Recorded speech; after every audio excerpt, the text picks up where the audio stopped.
ভালো আছো? আলহামদুলিল্লাহ, আমিও ভালো আছি। প্রিয় শিক্ষার্থীরা, অনেকদিন ধরে তোমরা লেখাপড়া থেকে একটু দূরে সরে আছো। তোমাদের লেখাপড়ার যাতে বিঘ্ন না ঘটে, তাই আমরা প্রতিনিয়ত একের পর এক আমরা ক্লাস দিয়ে যাচ্ছি অনলাইনে।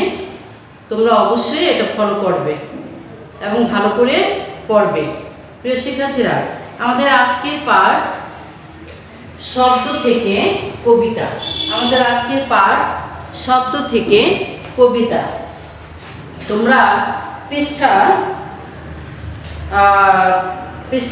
19 বের করো, বইয়ের পৃষ্ঠা 19 বের করো এবং আমি পড়ছি, সে পড়ার সাথে তোমরা বইয়ের সাথে মিলিয়ে নাও। আমাদের আজকের পাঠ শব্দ থেকে কবিতা, লিখেছেন হুমায়ুন আজাদ। এটা একটি গদ্য অর্থাৎ গল্প। প্রিয় শিক্ষার্থীরা, একটু মনোযোগ দিয়ে শোনো। কবিতা কাকে বলে বলা খুব মুশকিল, কিন্তু আমরা যারা পড়তে পারি তারা কম বেশি কবিতা চিনি। কবিতারও চেহারা আছে। বইয়ে বা পত্রিকায় যে লেখাগুলো খুব সুন্দরভাবে ছাপানো হয়, যে লেখাগুলো পংক্তিগুলো খুব বেশি বড় হয় না, যেগুলোতে একটি পংক্তি আরেকটি পংক্তির সমান হয়, সে লেখাগুলি কবিতা। প্রিয় শিক্ষার্থীরা, আশা করি বুঝতে পেরেছ। যে লেখাগুলো পড়লে মন নেচে ওঠে, গান গেয়ে উঠতে ইচ্ছে করে, চোখে বুকে রং বেরঙে স্বপ্নে এসে জমা হয়, তাই কবিতা। যা পড়লে 2-3 বার পড়লে আর ভোলা যায় না, মনের ভেতর যা নাচতে থাকে, তাই কবিতা। প্রিয় শিক্ষার্থীরা, আশা করি বুঝতে পেরেছ কবিতা কি। কবিতা কারা লেখেন? এখন আমরা জানবো যে কবিতা কারা লেখেন। কবিতা কারা লেখেন? কবিরা লেখেন কবিতা। কবিতা কে লেখেন? কবিরা। তারা একটি শব্দের পাশে আরেকটি শব্দ বসিয়ে একটি শব্দের সাথে আরেকটি শব্দ মিলিয়ে কবিতা লেখেন। আমরা যদি কিছু বানাতে চাই তাহলে কিছু না কিছু জিনিস লাগে। যে কোনো জিনিস বানাই সেখানে কিন্তু কিছু জিনিস লাগে। উপমা একটি ঘুড়ি বানাতে চায়, ঘুড়ি বানানোর জন্যে উপমার দরকার লাল নীল কাগজ, সুতো, বাঁশের টুকরো, এগুলি ঘুড়ি বানাতে লাগবে। মৌলি একটি পুতুল বানাতে চায়, তার দরকার হলদে টুকরো কাপড়, সুতো, 3টা লাল বোতাম, 2টো সবুজ কাঁটা, একটু তুলো। তেমনি কবিতা বানাতে হলেও জিনিস চাই। কবিতার জন্যে দরকার শব্দ, রং বেরঙের শব্দ। পাখি একটা শব্দ, নদী একটা শব্দ, ফুল একটা শব্দ, মা একটা শব্দ। এমন হাজারো শব্দের দরকার হয় কবিতা লেখার জন্যে। কবি হতে পারে কে? সেই হতে পারে কবি যে লিখতে পারে কবিতা, যার ভালোবাসা আছে শব্দের জন্যে, যে শব্দকে ভালোবাসে খুব, শব্দকে আদর করে করে, যে খুব সুখ পায়, শব্দকে আদর করে করে যে খুব সুখ পায়, সেই হতে পারে কবি। কবিরা গোলাপের মতো সুন্দর সুন্দর কথা বলেন, চাঁদের মতো স্বপ্ন দেখেন। তুমিও গোলাপের মতো সুন্দর কথা বলতে চাও, চাঁদের মতো স্বপ্ন দেখতে চাও? তোমার যদি শব্দের জন্য আদর ভালোবাসা না থাকে, তাহলে পারবে না তুমি গোলাপের মতো লাল গন্ধ ভরা কথা বলতে, চাঁদের মতো জ্যোৎস্না ভরা স্বপ্ন দেখতে। তুমি কি লিখতে চাও ফুলের মতো কবিতা? বানাতে চাও নুপুরের শব্দের মতো ছড়া? যদি চাও তবে তোমাকে সারাদিন ভাবতে হবে শব্দের কথা, খেলতে হবে শব্দের খেলা। নানান রকমের শব্দ আছে আমাদের ভাষায়। তোমাকে জানতে হবে সেসব শব্দকে। কিছু কিছু শব্দ আছে যেগুলো গায়ে হলুদ, সবুজ, লাল, নীল, বাদামি, খয়েরি রং আছে। তোমাকে চিনতে হবে শব্দের রং। অনেক শব্দ আছে যেগুলো শরীর থেকে সুর বেরোয়। কোনো কোনো শব্দে বাঁশির সুর শোনা যায়, কোনো কোনো শব্দে শোনা যায় হাসির সুর, কোনো কোনো শব্দে বাজে শুকনো পাতার খসখসে আওয়াজ, কোনোটিতে বেহালার সুর। কোনো কোনো শব্দ তোমার পায়ের নুপুরের মতো বাজে। তোমাকে শুনতে হবে শব্দের সুর ও স্বর। অনেক শব্দ আছে বাংলা ভাষায় যেগুলোর শরীর থেকে সুগন্ধ বেরোয়। কোনোটির শরীর থেকে ভেসে আসে লাল গোলাপের গন্ধ, কোনোটির গা থেকে আসে কাঁঠাল চাপার ঘ্রাণ, কোনোটি থেকে আসে বাতাবি লেবুর সুবাস। তুমি যদি দেখতে পাও শব্দের শরীরের রং, শুনতে পাও শব্দের সুর, টের পাও শব্দের সুগন্ধ, তাহলেই পারবে তুমি কবি হতে। তাহলে প্রিয় শিক্ষার্থীরা, তোমরা অবশ্যই বুঝতে পেরেছ যে কবি হতে গেলে কি কি দরকার। কবিরা শব্দ দিয়ে লেখেন নানান রকমের কবিতা। কখনো তারা খুব হাসির কথা বলেন, কখনো বলেন কান্নার কথা, কখনো তারা বলেন শব্দের কথা, কখনো তারা বলেন স্বপ্নের কথা, কখনো তারা চারপাশে যা দেখেন তার কথা বলেন, কিন্তু সবসময় তার কথা বলেন শব্দে। শব্দ বসিয়ে বসিয়ে তারা বানান কবিতা। তাহলে কবিতা তারা কিভাবে বানান? শব্দ বসিয়ে বসিয়ে। কবিতা লিখতে হলে প্রথমেই জানতে হবে নানান রকমের শব্দ, তারপর আসে শব্দ দিয়ে যা বলতে চাই তার কথা, কিন্তু কিভাবে বলা যায় সেই কথা। কবিতায় আমরা অনেক কিছু বলতে পারি।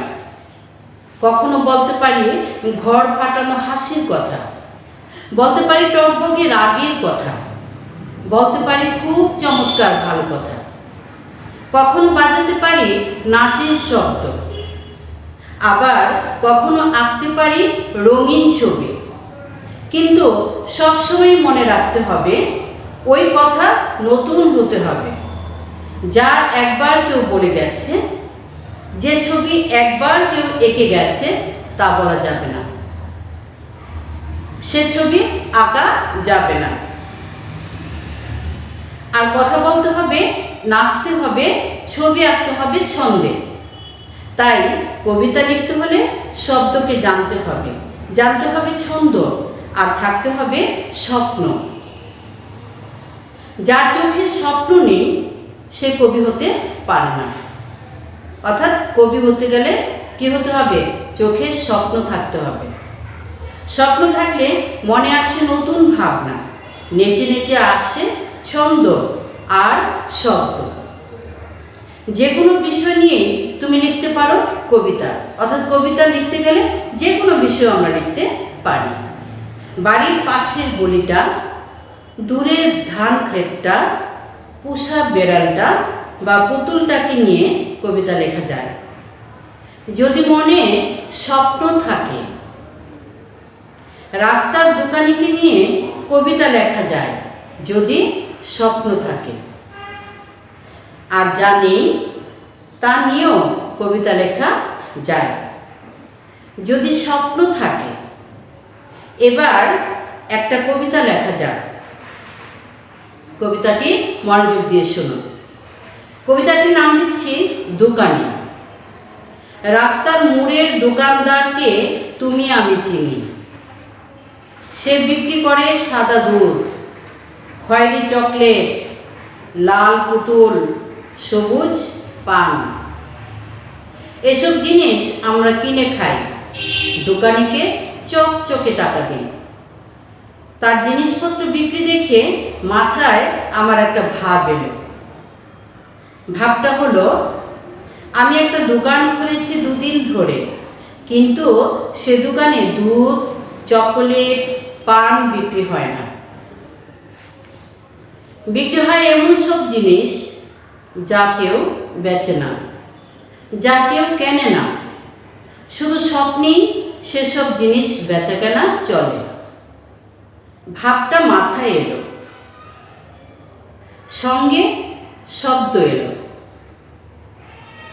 আর ছন্দ এলো। প্রথমে লিখলাম, 2 দিন ধরে বিক্রি করছি চকচকে খুব চাঁদের আলো, টুকটুকে লাল পাখির গান। কথাটাই চমক দেয় সবার আগে। চকচকে চাঁদের আলো, টুকটুকে লাল পাখির গান। বিক্রির ব্যাপারটা বেশ নতুন।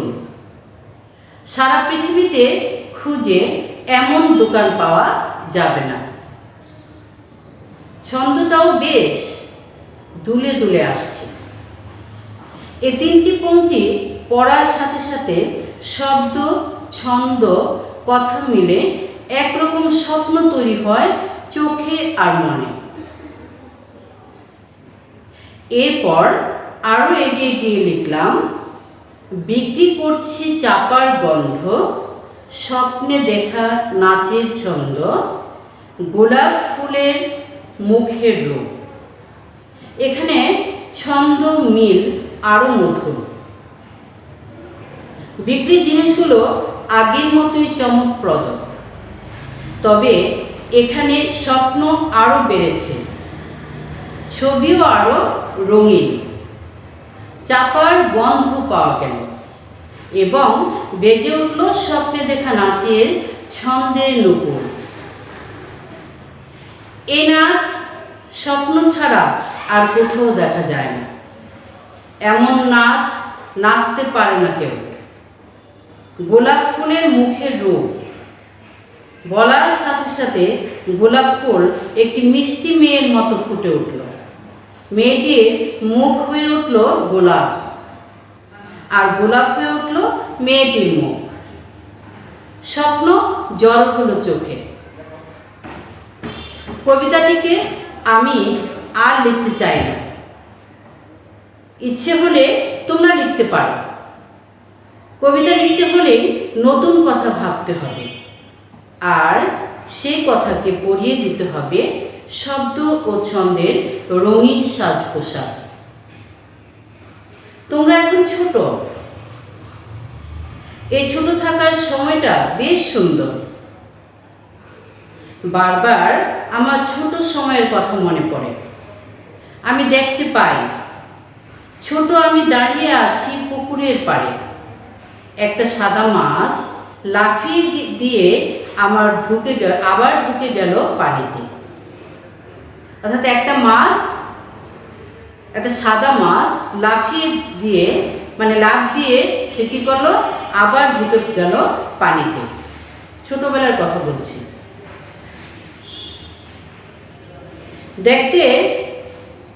দেখতে পাই শাপলা ফুটেছে, পানি লাল হয়ে গেছে। একটা চড়ুই উড়ে গেল, তার ঠোঁটে চিকন একটা ফুটো। এসব আমাকে কবিতা লিখতে বলে।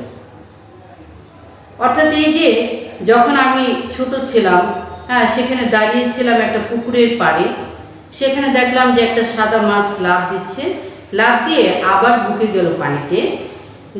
এরপরে দেখলাম যে পুকুরে শাপলা ফুটেছে, পানিটা লাল হয়ে গেছে। তারপর কি দেখলাম, একটা চড়ুই পাখি উড়ে গেল, তার ঠোঁটে চিকন একটা ফুটো। এই দৃশ্য দেখে কি হলো, আমার মনে হলো যে আমি একটা কবিতা লিখি। তোমরা এখন ছোট, এই বয়সে তোমরা খুব বেশি করে দেখে নেবে।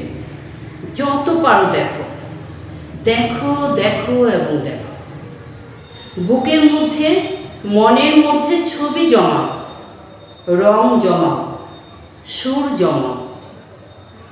বড় হলে এই ছবি, সুর, রং তোমাদের খুব উপকার করবে।